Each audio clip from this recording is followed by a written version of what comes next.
In the 5th year of being by Knox's side, his first love appeared.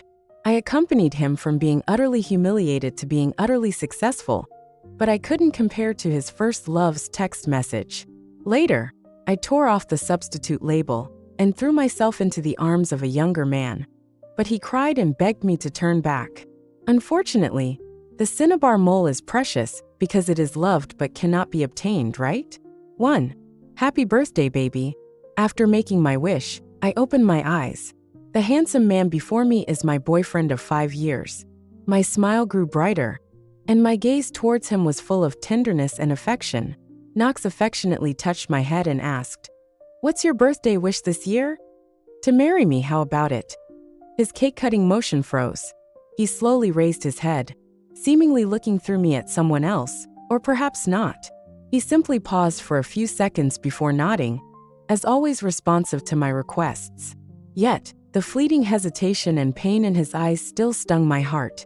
After finishing the cake, Knox embraced me from behind, burying his face in my neck and taking a deep breath. His warm breath brushed against my ear as he gently caressed the tear mole at the corner of my eye with his fingertip, softly saying, "How about I accompany you to have this mole removed tomorrow?" My eyes instantly welled up, and I remained silent, biting my lip. Without this mole, I'd resemble her even more, wouldn't I? The pain in my heart surged like a tidal wave, threatening to engulf me.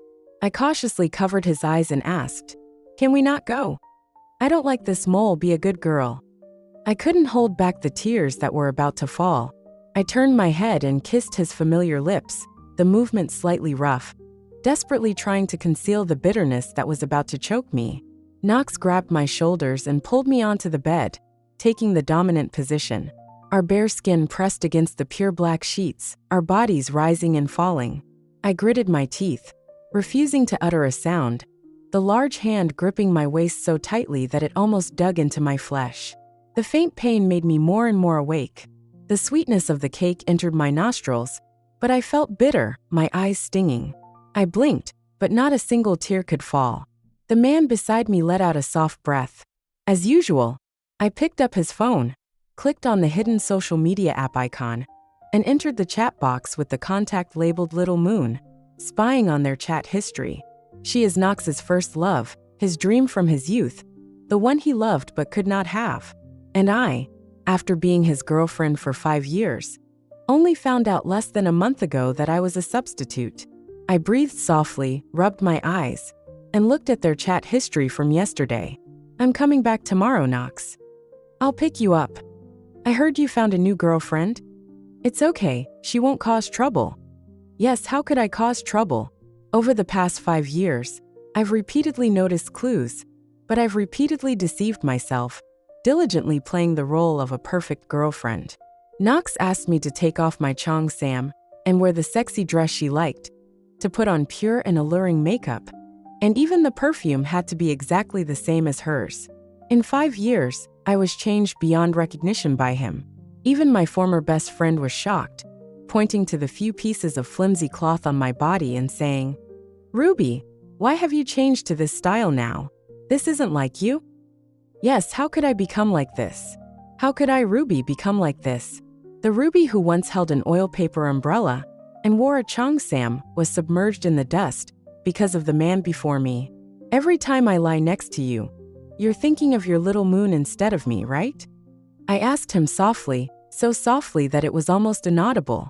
I turned to look at the sleeping face of the person beside me, tracing the familiar contours with my eyes. The hot tears in my eyes could no longer be held back, and they fell down patter patter. The phone suddenly vibrated, and I subconsciously pressed the answer button. "Senior, I'm really sorry to disturb you so late. My flight was delayed, and I can't get a car at the airport now. Could you come pick me up?" A sweet voice came from the other end of the phone. I closed my eyes and pictured the sweet and lovely photo I saw on Knox's social media account. Scarlett was wearing a white shirt and a short skirt, and Knox, standing next to her, stared at her intently, the love in his eyes so intense that it was visible to the naked eye. The two looked extremely well matched. Countless of their friends left messages of blessing below, and even after Scarlett left home with a bankrupt Knox to study abroad, This social media post remained at the top. I opened my mouth, smiled coldly at the man who was startled awake in front of me, and squeezed out a reply from between my teeth. Sorry, he's asleep. You can talk to him in person tomorrow if you have anything. Knox snatched the phone and hung up. His eyes, hiding a guilty conscience, fell on me, and he angrily said, "Who told you to answer my phone casually? You were asleep. I just helped you answer it. Why are you so nervous?" I replied coldly, pulling my slipped nightgown tighter, looking at the man who had shared my bed for 5 years, feeling only disgust in my heart. Or is it that this woman who called you in the middle of the night to pick her up is the first love, Scarlett, whom you've been thinking about for more than a decade? Knox's black pupils dilated for a moment. The fear and unease in his eyes stung my heart. He opened his mouth, met my emotionless eyes, and froze in place. I have nothing to do with her. After a long silence, he uttered these words. Pa! I slapped him hard, then pulled up their chat history and the photos of the two of them over the past decade from his social media account, and spread them out in front of him, roaring at him hoarsely. Do you think I'm a fool? Look at the faces of the two of us, which are at least 5 points similar. What do you think I, Ruby, am, a substitute? Knox was stunned by my slap, his eyes full of disbelief. After all, I had been obedient to him these past few years, just like a pushover without a temper, making him forget that I was once the top student in the art department, the genius painter of S University, who was hailed as a once-in-a-century talent. I, Ruby, have my own pride and bottom line. A palm print quickly appeared on his fair cheek. He stared at me with hurt eyes. If it were in the past, I couldn't help but go over to hug him and apologize in every possible way. But now I just looked at him coldly, as if I were looking at a stranger. Knox was stung by my gaze and anxiously grabbed my hand, explaining, I have never betrayed you, Ruby, you believe me. I even promised to marry you tonight. Don't worry, Ruby. I will definitely marry you. Ha, you'll marry me? Knox, are you doing me a favor? Looking at his anxious and flushed face, I pointed to the tear mole at the corner of my eye again and said, Knox, don't forget who picked you up and took you home in the first place. I, Ruby, have never been like anyone else, and I will never be a substitute. I looked at the man who had slept beside me for 5 years, feeling a burst of itching in my throat, and an uncontrollable nausea seemed to be about to make me vomit in the next second. I pointed to the door and said in a disgusted tone, Get out of here.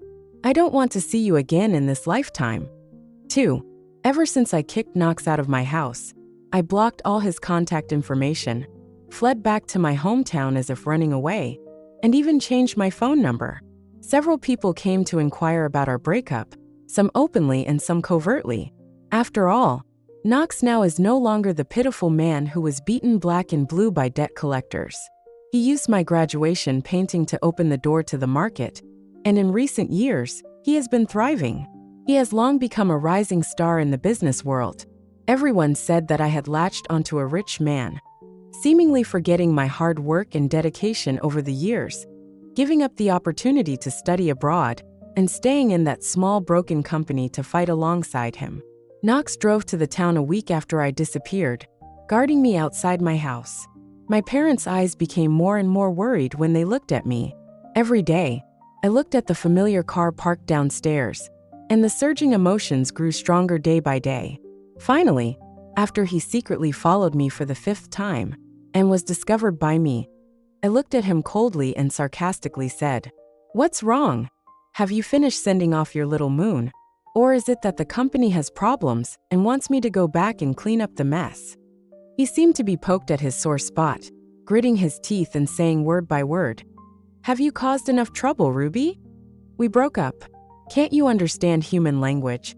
Or did the people who chased you for debts not only break your legs, but also damage your ears? My bad, my bad. How could I have picked up such a disabled thing? I continued to ruthlessly expose his painful past, saying the most vicious words. He visibly panicked, covering my mouth to prevent me from continuing, his eyes full of pain, and said in a trembling voice, Ruby, let's not break up, okay? I can't live without you. My mind is full of you. Knox hugged me tightly in his arms, so tightly that there was not a single gap left. I felt his obviously thinner body and watched his familiar face show a painful expression. The stinging in my heart was like a knife slicing my heart. But I still gritted my teeth and said, "You would rather continue to have intimate interactions with your little moon on social media than help me deal with overtime work. You say you can't live without me now. I think you can't bear for me to stop being your workhorse." Ruby, I was wrong. I was really wrong. I admit that at the beginning, I started paying attention to you because of her. But these days I have figured it out. I really want to marry you. I really want to marry you. Knox's eyes were so red that he was almost crying. I seemed to have not seen such a Knox for a long time. He was always in a superior position in this relationship. Even when I helped him when he was at his most embarrassed, he still kept his heart closed to me. Between us, there always seems to be a glass wall. He just sat there quietly, watching me put a hot face on his cold ass for 5 years, running around for him, and paying off huge debts, and giving up the opportunity to go abroad to pull investment for him under pressure. He never even showed me the kind of infatuated expression he showed to Scarlett, but only after I was forced to drink alcohol by the investors and hospitalized. He gave me a "let's be together," as if it were a favor. This feeling of sudden realization made me dizzy for a while, and it also made my heart feel like it was being twisted. Ruby, how cheap you are, rushing to put a hot face on a cold ass for a full 5 years. I folded my arms and looked at him coldly, but the hot tears on my face flowed down uncontrollably. I wasn't crying for him. I was crying for my blindness for so many years and for delaying my bright future. When Knox saw my tears, he completely panicked. Such a proud person, now in front of me, lowered his spine inch by inch, saying a lot of soft words to please me. It's false to say that I wasn't moved. Knox, I, Ruby, am not as cheap as you. I never eat my words. I turned my back, raised my head to let the tears flow back, and said softly, 3. Sis, did you really break up with that Knox?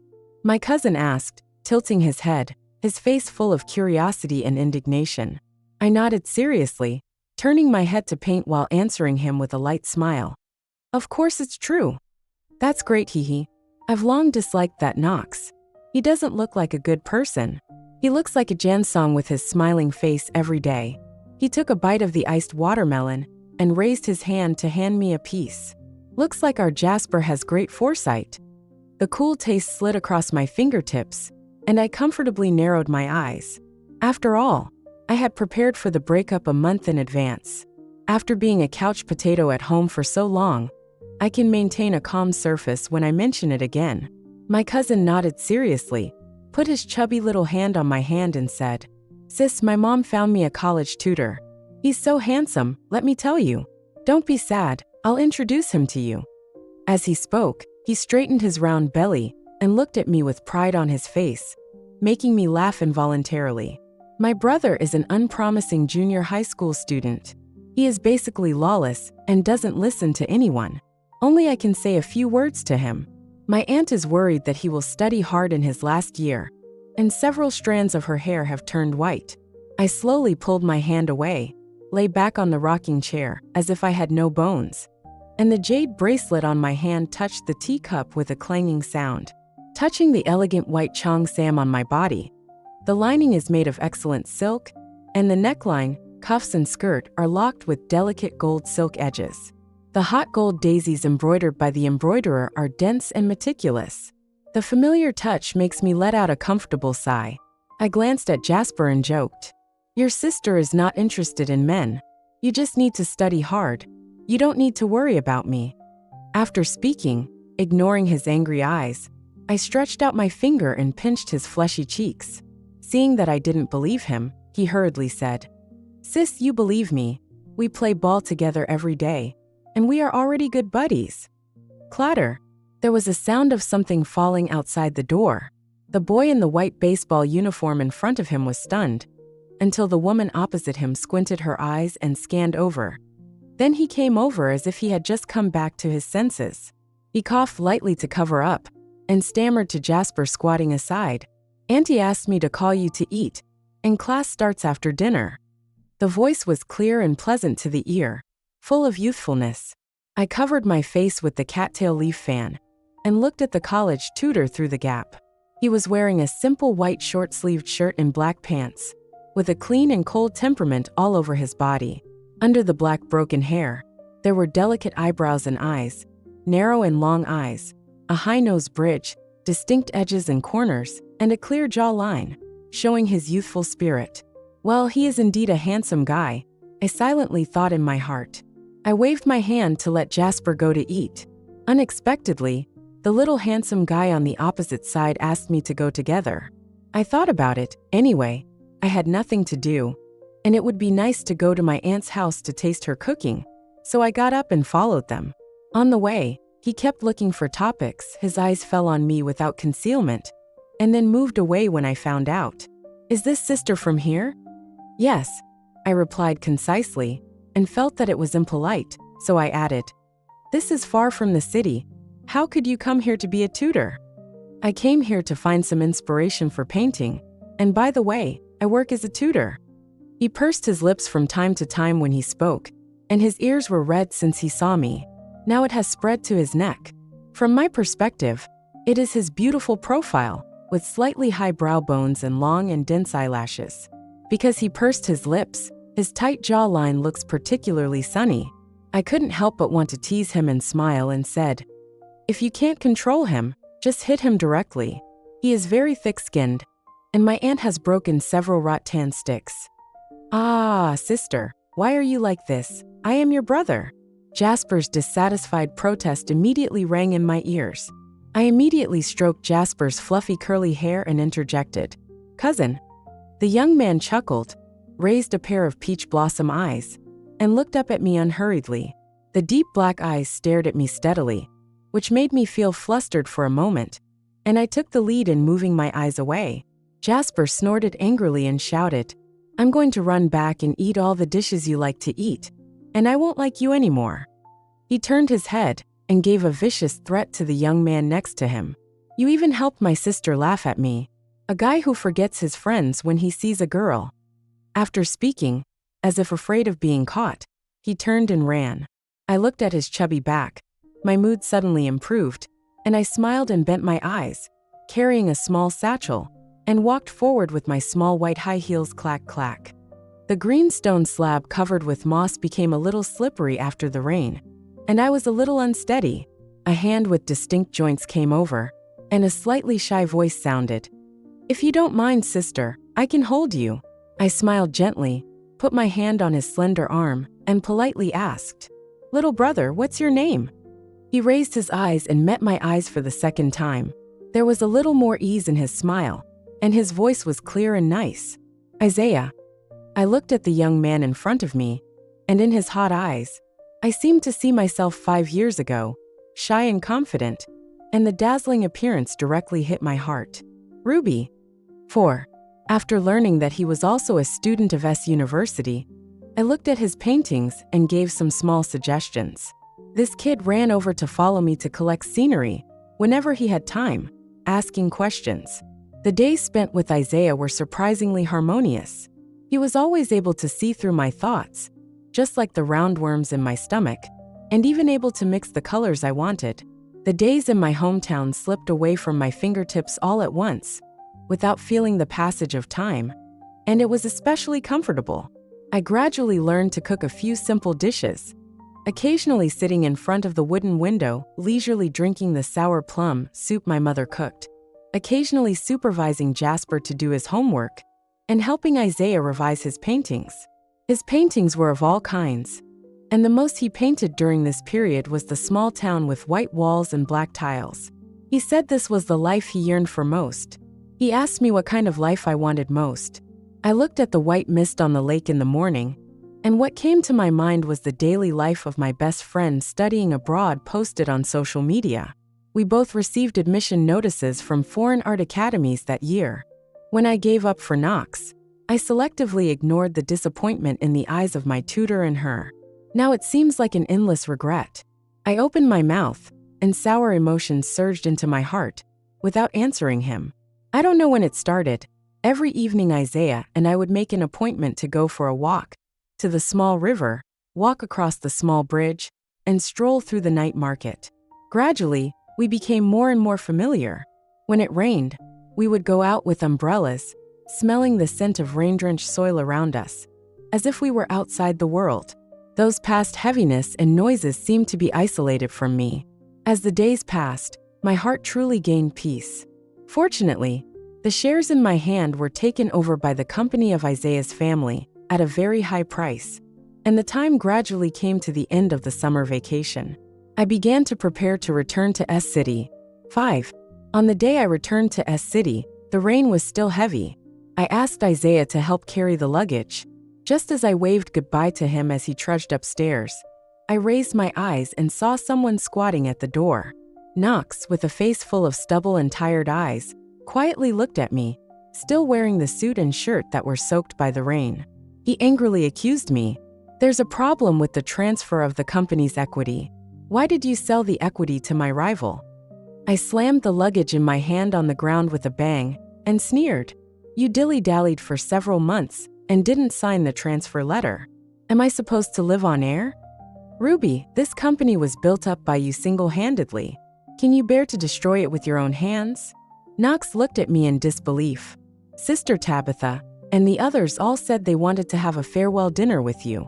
Are you really willing to part with them?" Familiar faces of my company partners flashed in my mind, and all the strength in my body seemed to be drained in an instant, leaving me feeling powerless.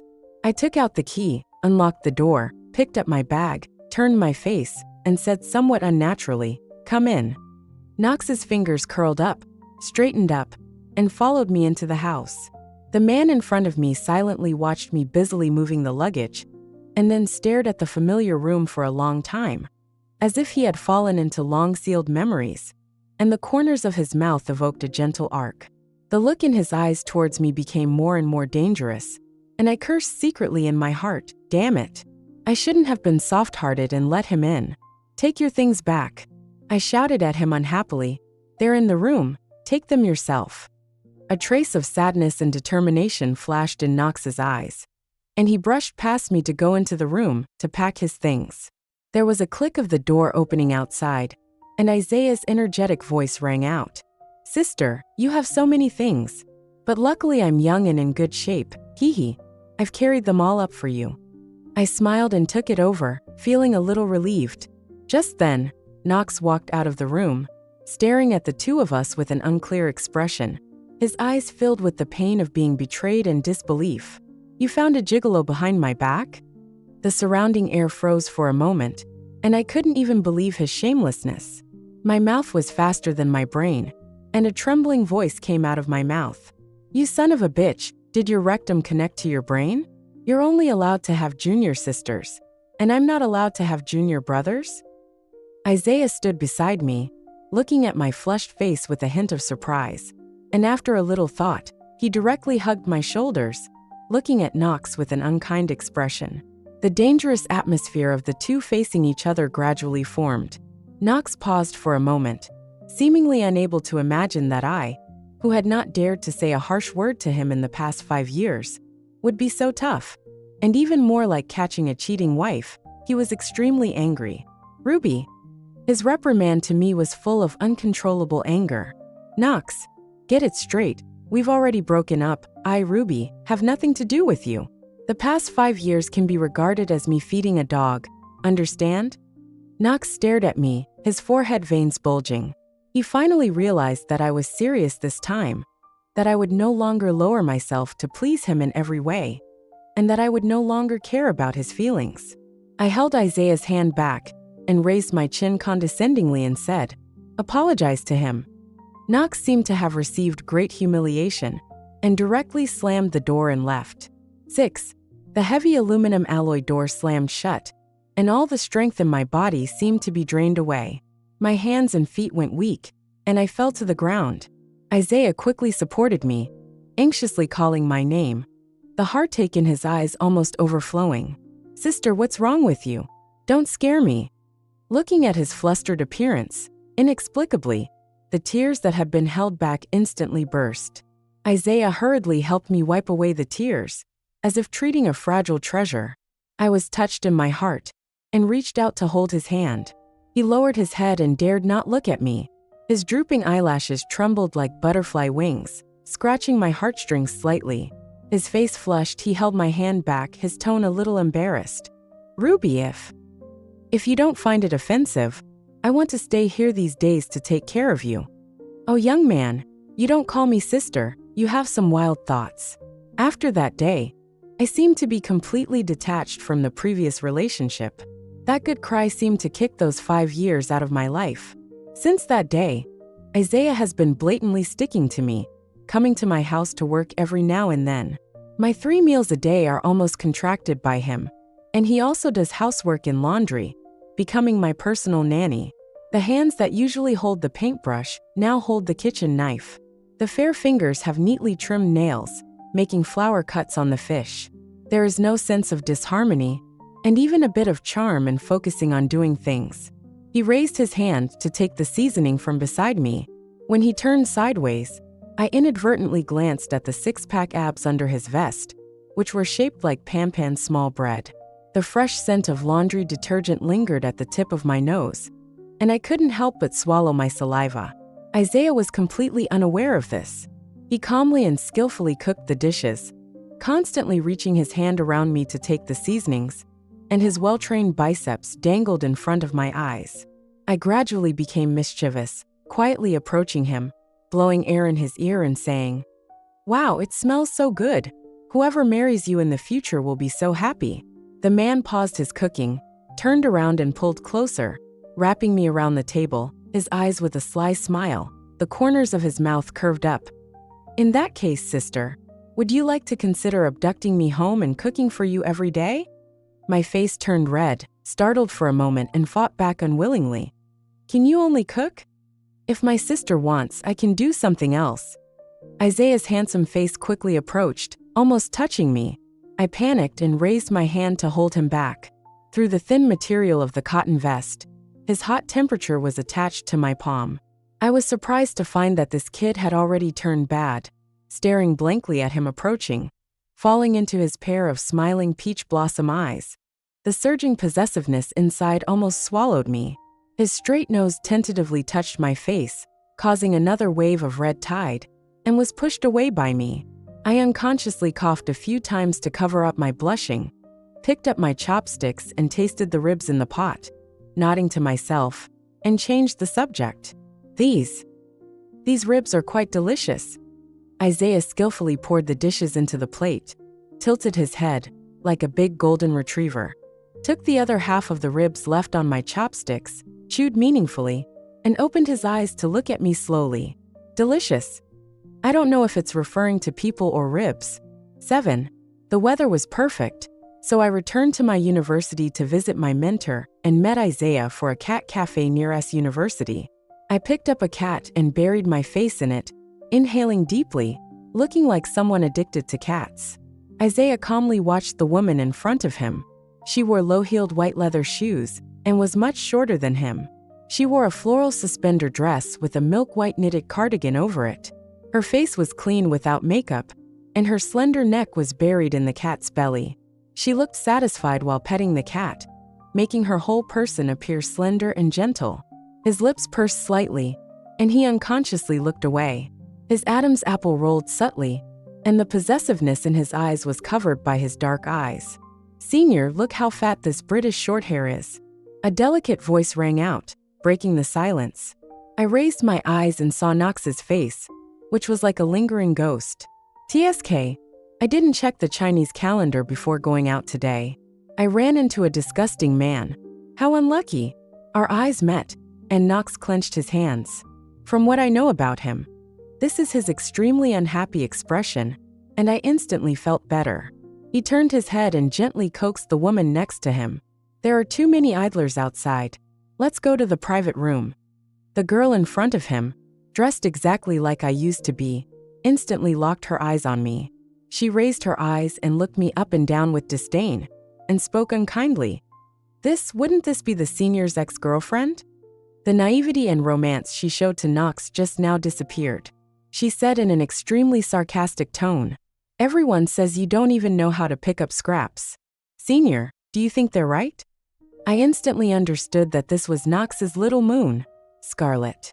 Isaiah stood up with a whoosh and walked to my side, slightly raising his chin, and also looked Scarlett up and down.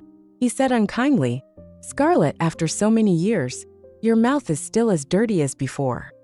Scarlett looked at him like a cat whose tail had been stepped on, looking at him, and then at me in disbelief, and exclaimed in shock regardless of her image, "Young Master Isaiah, how could you be here?"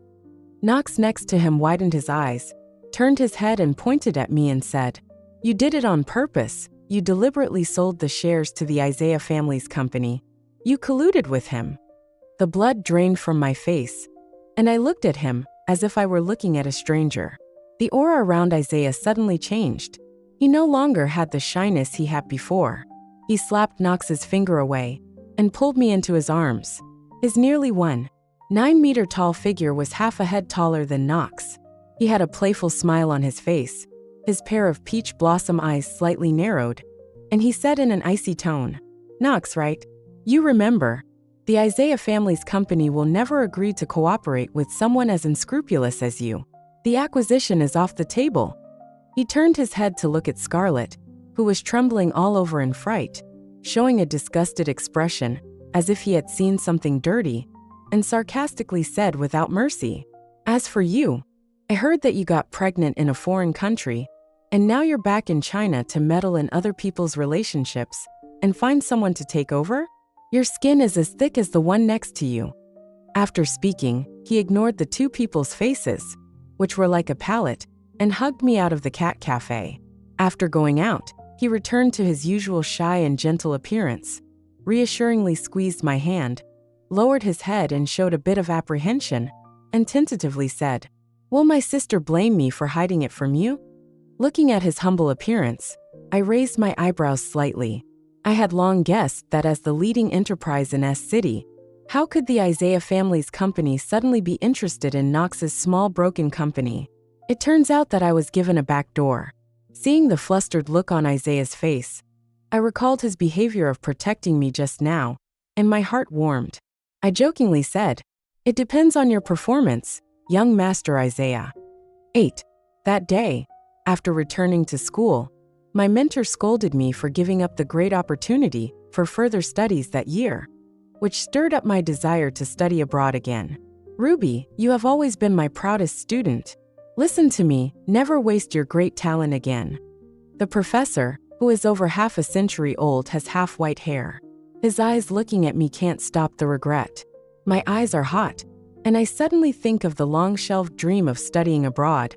In the previous years, I was so busy managing the company for Knox that my feet didn't touch the ground. Now I have money and leisure, why not realize my dream? My painting skills have long been rusty, but the foundation is still there. I tried to send a few ink paintings I drew in the small town during the summer vacation to the admissions office. Unexpectedly, I received a reply soon. They said they could arrange for me to enroll as soon as possible. I was busy with the matter of studying abroad, and it took nearly half a month to prepare everything. When I told Isaiah the good news, he was silent for a moment and only raised his moist peach blossom eyes and said, "Sister, can you accompany me to a place?" In the early autumn season, the weather is slightly cool, and I sat in the co-pilot seat of Isaiah's new car. A slender hand held a cup of hot milk tea and handed it to me. The clear and still voice sounded, "Sugar-free." I happily took it and took a big sip, sighing with satisfaction. I turned my head and carefully looked at his slightly red earlobe, secretly moved in my heart. After being with my ex-boyfriend for 5 years, no matter how many times I told him, Knox couldn't remember that I don't like sweets, but Isaiah would bring me sugar-free ones. You see, men don't just can't remember. It depends on whether he is willing to remember. Isaiah smiled helplessly and dotingly. The man who hadn't seen me for half a month was more and more calm, and the corners of his jaw became more obvious because of these days running around. The smile in his eyes was still the same as before. He quite skillfully helped me fasten my seat belt, took out the various snacks prepared in the trunk, and put them in the card slot next to the seat, and considerately put the trash can under my feet. My eyes narrowed with beauty, and I suddenly realized that I had a really good time these days. I felt that the previous few years had passed into the dog's belly. I said in a low voice. I've gained 10 pounds in these months. Isaiah glanced at my little belly without squinting, and what he said made me feel so handsome. Sister is not fat at all. She was too thin before, and now it's just right. As expected of you, Isaiah, you really know how to talk. I nodded happily in agreement and concentrated on eating. Soon we arrived at today's destination. He found a temple that is said to be very effective, saying that he would take me to worship Buddha and pray for peace. Just as I was about to open the trunk, he suddenly held my hand, mysteriously blinked at me, his eyes twinkling with stars. It can't be opened yet. Sister, I have prepared a birthday surprise for you. Look at it at night. I nodded expectantly and went into the temple with him to pray for blessings. We took incense, lit incense, and knelt before the Buddha. He also wanted to buy me a string of beads. The monk wearing an earth yellow monk's robe nodded slightly to me. His smiling face looked very kind and said, "This benefactor already has something with profound blessings on his hand, and it is useless to wear more." I looked down at the jade bracelet that my grandfather gave me before his death, and my nose felt sore. His voice full of regret seemed to ring in my ears. "My dear girl, Grandpa can't see you get married. You must be well. Grandpa will bless you in heaven. Don't cry, don't cry. It won't look good if you cry. Grandpa's biggest wish is to see our Ruby become a great painter." In order to match the little skirt that Knox gave me, I personally sealed it in the closet, and it was locked for 5 years. Now I put on my favorite cheongsam again, and it looks just right no matter how I look at it. The past is like smoke, and it seems to be in front of me again.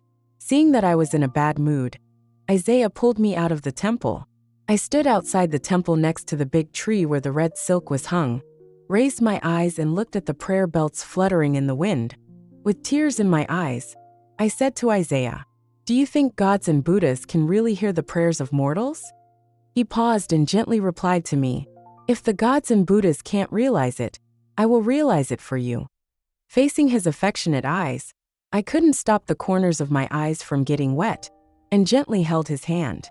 "Grandpa," looking at the fluttering red ribbon, the breeze with the smell of incense brushed my face. I closed my eyes and prayed with utmost sincerity.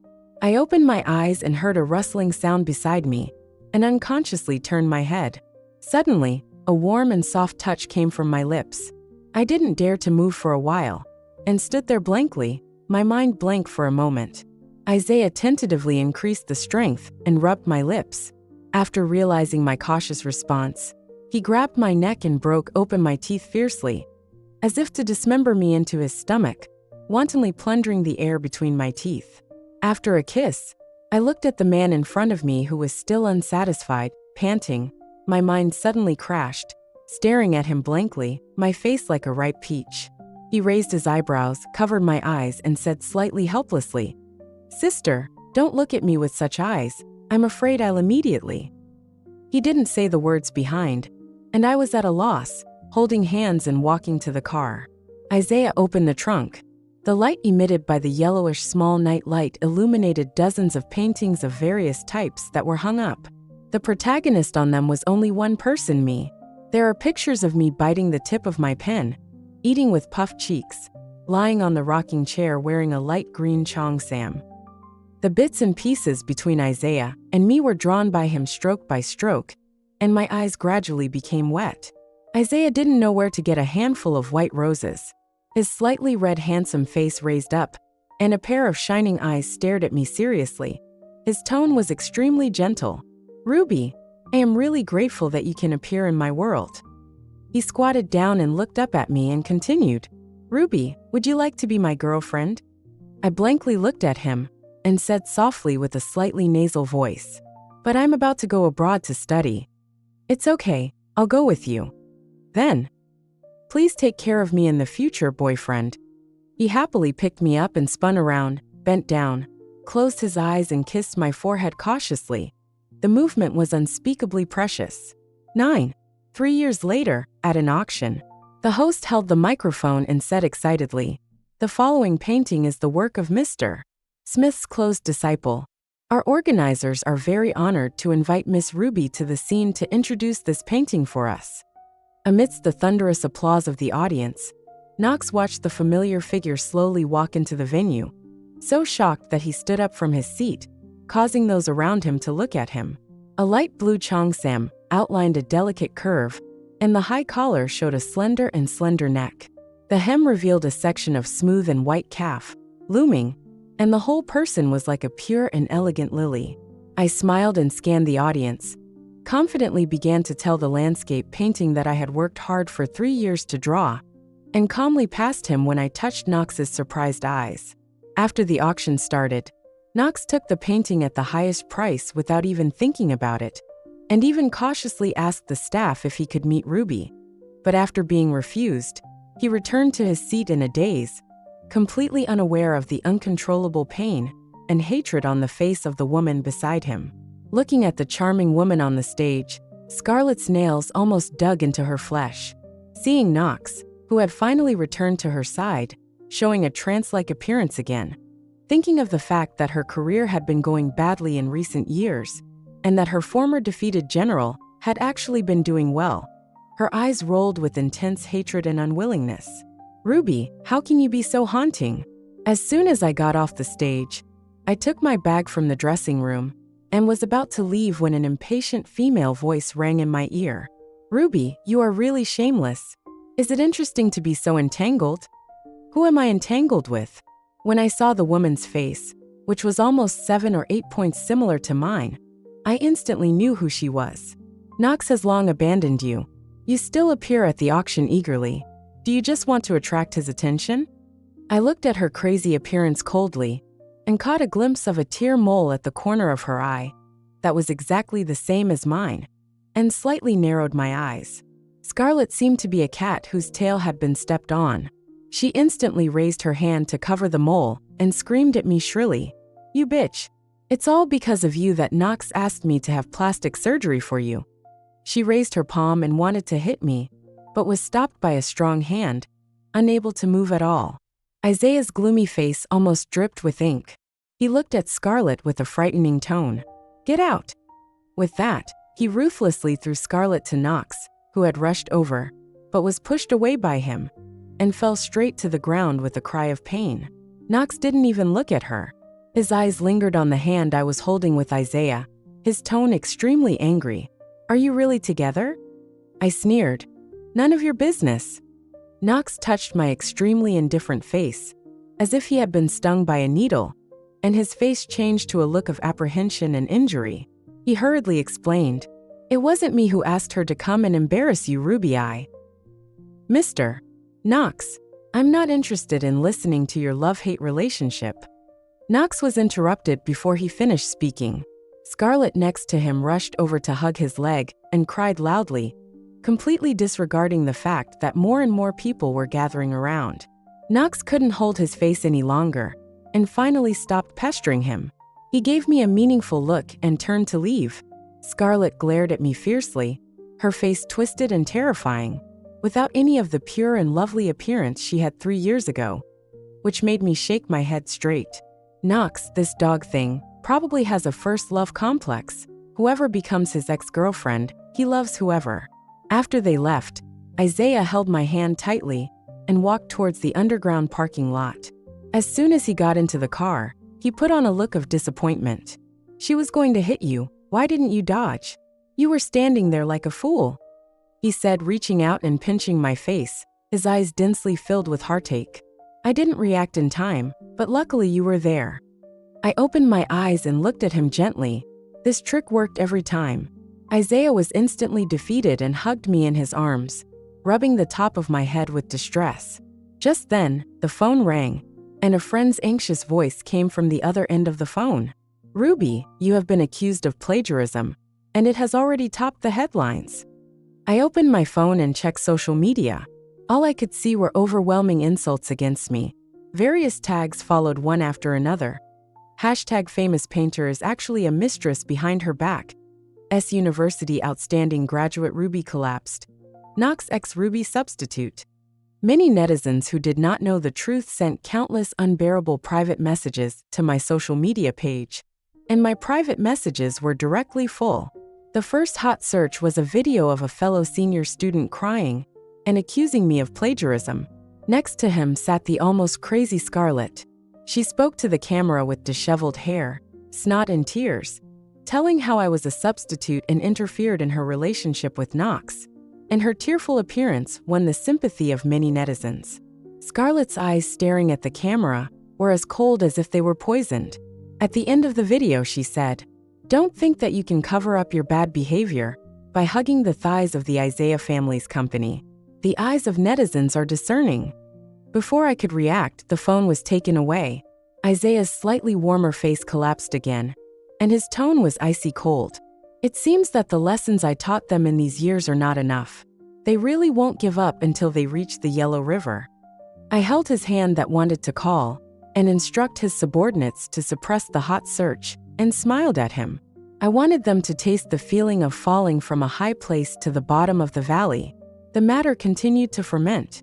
When Scarlett saw that I did not respond, she began to buy water troops to leave messages under the official blog of the Isaiah family's company, persuading Isaiah to break up with me, a habitual third party.